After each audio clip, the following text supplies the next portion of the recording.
മധുര ഉസ്ലാംപേട്ടിൽ പോലീസുകാരനെ കൊലപ്പെടുത്തിയ പ്രതിയെ വെടിവെച്ച് പിടികൂടി. കഞ്ചാവ് ഡീലർ നവർപ്പട്ടി സ്വദേശി പൊൻവണ്ണനാണ് പിടിയിലായത്.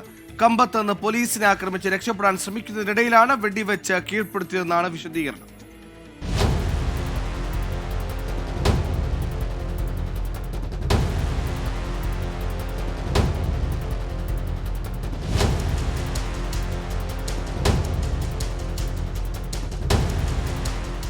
ഉസിലാംപെട്ടി പോലീസ് കോൺസ്റ്റബിളായിരുന്ന മുത്തുകുമാറിനെ വ്യാഴാഴ്ചയാണ് പൊൻവണ്ണനും സംഘവും ഇഷ്ടിക കൊണ്ട് അടിച്ചു കൊലപ്പെടുത്തിയത്. റോഡരികിൽ മദ്യപിക്കുന്നത് ചോദ്യം ചെയ്തതിനായിരുന്നു കൊലപാതകം.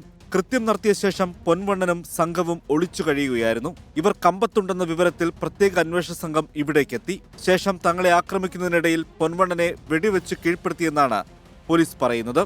പരുക്കേറ്റയാളെയും പോലീസുകാരനെയും കമ്പം മെഡിക്കൽ കോളേജിൽ പ്രവേശിപ്പിച്ചു.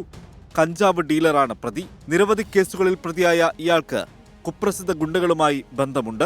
ഇയാളുടെ കൂട്ടാളികളെ പിടികൂടാനുള്ള ശ്രമത്തിലാണ് പോലീസ്. 24 ചെന്നൈ.